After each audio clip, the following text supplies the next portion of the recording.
Hey everyone, good to see you. So I'm here with Abby again. Can you see him? I haven't cut off his head. We thought it would be helpful for Abby to show you exactly how he winterizes his tender roses. So his Floribunda roses, grandiflora, and English tea roses. And yeah, so exactly how he does it, he's going to show you. I'll just turn the camera around. Here we go. Yeah, so what we do, we learned from Don Heimbecker many years ago. To protect these tea roses, you clip them down to about 10 to 12 inches, which I'll do right now for this Crown Princess Marguerite. There it goes, that whole thing. Yeah. That's the end of the season. It's a sad part, but Gotta learn to let go in gardening, I guess. You're taking it down quite significant, Ravi. yeah. Abby, aren't you? I called you Ravi. I have a friend named Ravi as well. 10. maybe 10 inches. Because most of these they grow back from below, even though you're leaving so much and protecting it and all that stuff. They start from anew. Yeah, a lot of times. So you're not cutting them in a specific spot, you're just lopping off the top. Yeah. You're not cutting them above the bud or anything like that. No, I just cut them. You just go for it. Oh, this is one bush.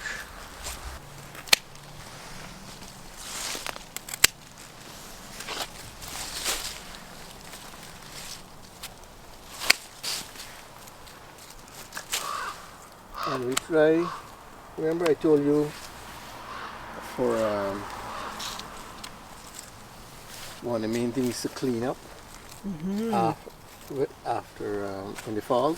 So we don't like to leave any of these leaves because below the leaves a lot of times they have eggs and stuff like that to take, like, I guess it's eggs, and they'll drop there and carry forward. So we clean up. This is the hard part. You see all these beautiful buds? Oh, you have to say goodbye. Yeah, they look like they're just about to come to fruition. They need the heat as well, so sometimes I cut them and put them in water and they'll open. I think those will open. So this one, that was Tahitian, so nice rose.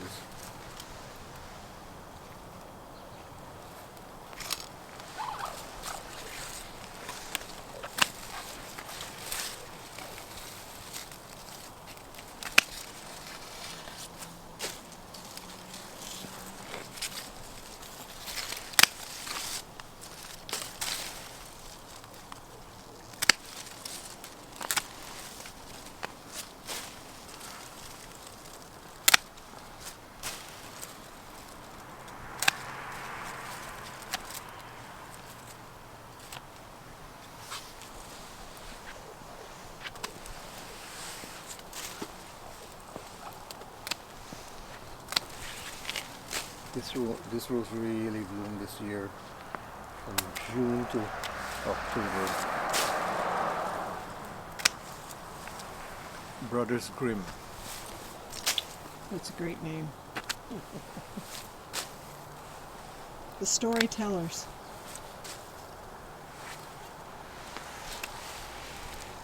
A lot of this I did before. This one was so thick I didn't get in there. Now I'm trying to take off these lower leaves. And do you compost all your rose clippings?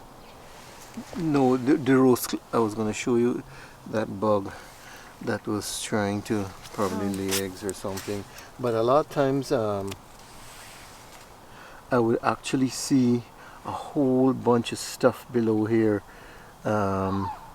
That might be an egg or something, I'm not sure. But it's a lot. you know that it's going to go forward next year if you don't get rid of it. And a lot of people don't pay.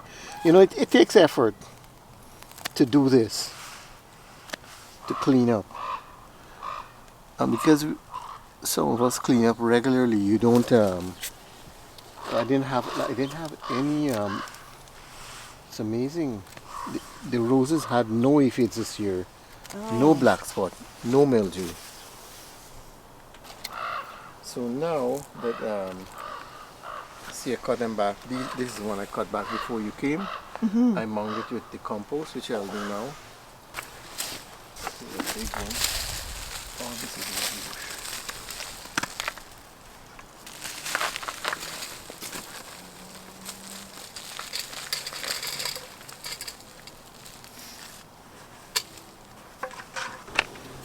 Yeah, and this is my method of fertilizing them, I guess.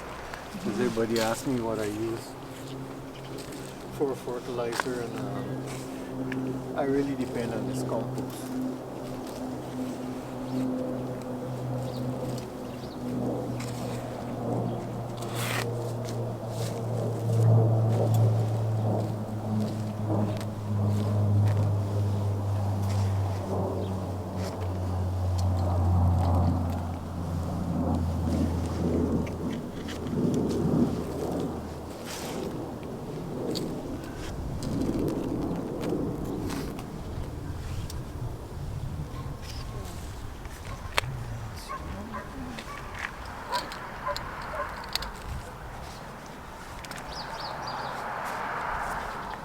Protect them as much as possible from the frost.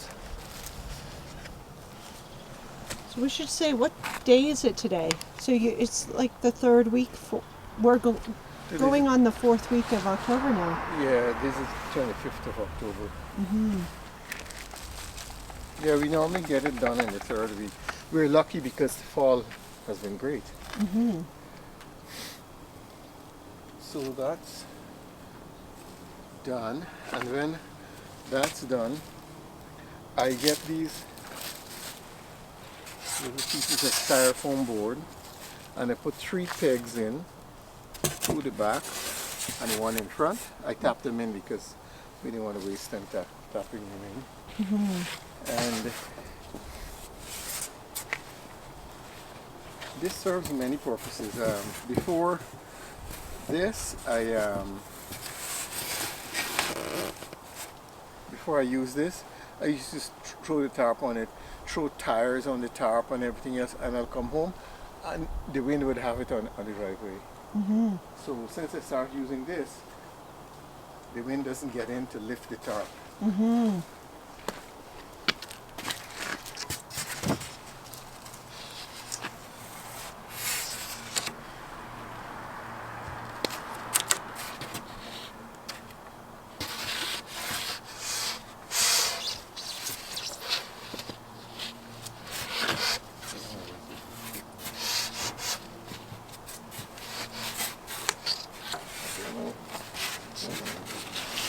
Abby, do you have any bulbs or anything planted in between?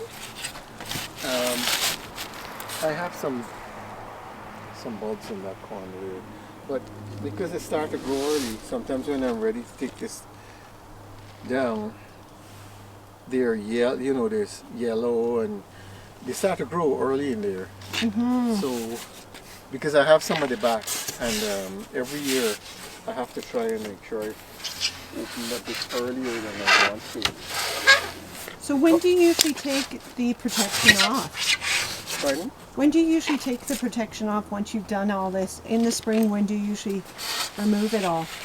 Around the 3rd week in April. 3rd week of April. Okay. But you find you have to do it a little bit early if you have the bulbs in there. Yeah, because they start to grow. And what is the styrofoam board? Do you cut it into pieces? Yeah. And you just get it like in large sheets? Yeah, we did it years ago. It comes in 8x4 sheets. Okay. 8x4 sheets. So, and this has lasted you quite a time. You just keep on reusing them every year. Yeah. Yeah, you don't have to redo it. So now I take the leaves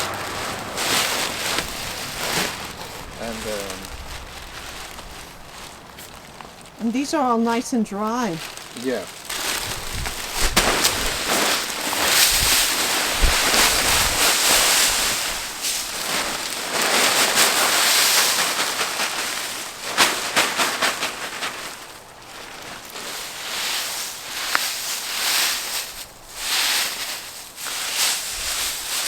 This part we didn't learn from Don.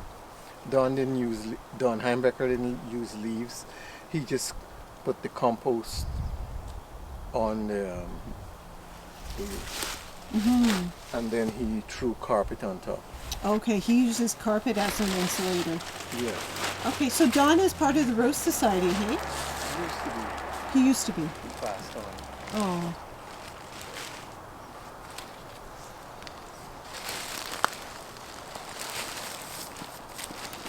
So you're putting it on quite thick. What is that, a foot or more? It squishes down after a while. Right.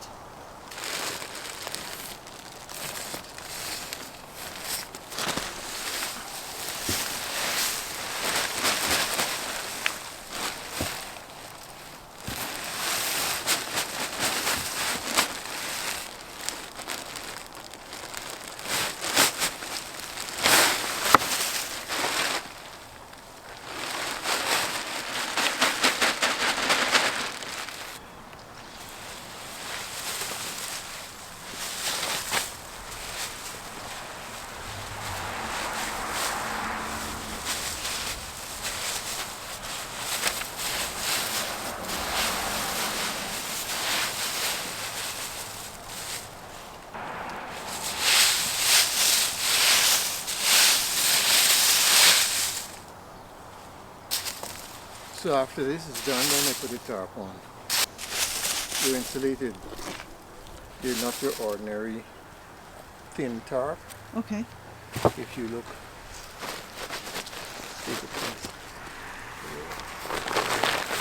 Oh, it's thick. yeah, Oh, it's an insulated tarp. yeah, that's what they use for construction. Okay. Yeah, so it's got some kind of batting or something inside in when you between. touch it. Every little bit helps Yes. to protect. Well, when I was going through your roses and looking up what zones they were, I couldn't believe it. Like, Yeah. Yeah, we beat you beat the system. That's it. Yep. Now we just need a tarp. Yeah. And you just tuck the tarp in. Yeah.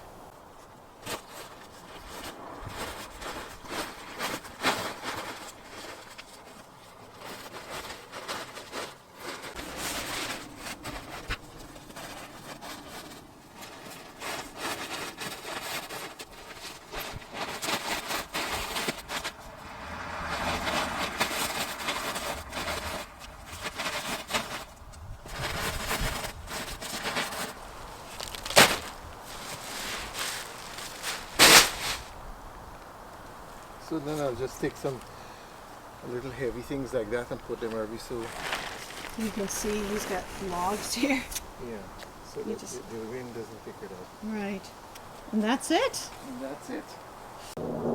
So guys, Abby has something to show us, this fantastic calendar that he does up. Do you want to describe this calendar and what you do with the funds that you've raised from it? Sure. This is about the 12th year I'm doing this, 13th year I'm doing this calendar. And I take pictures of the garden during the year. And I put together this calendar and get it ready for sale in the fall. It's sold for $20 each, and the funds go to my church group Nice. as a fundraiser. And it has a variety of flowers, and it's a Calgary garden. So it shows what could be grown in Calgary, especially with these tender roses. So if people want to pick up a calendar, they just have to. Yeah, they We'll can. put an email in below. Yeah, it's abbisingh@shaw.ca. And it's a variety of flowers. These are lilies, various lilies that I had. And these are all taken here of this garden. And for the roses, I have the name of the rose and the date the pictures had been taken. And it's always this year's pictures. These are the dahlias this year. I had lots of dahlias this year, so I have 2 pages with dahlias. Nice. And did we share how much it is?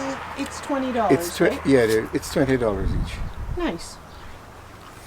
Okay, so if you're interested, we'll put a link in below too as well that you can email Abby if you want one. Nice. Yeah, Thanks, Abby, for doing all that work for us. no problem. I do it every year. You do it every year. I hope people learn. We learned from Don Heimbecker, and we improve a little bit, we think. We don't lose them, we just lose a few roses each year now and then, but it's pretty successful. Awesome. Well, thanks again, Abby, and until the next time, bye for now. Bye-bye. Since 1960, the Calgary Rose Society has provided education in growing roses in our region's often less than ideal environment. Membership information is available at http://calgaryrosesociety.ca.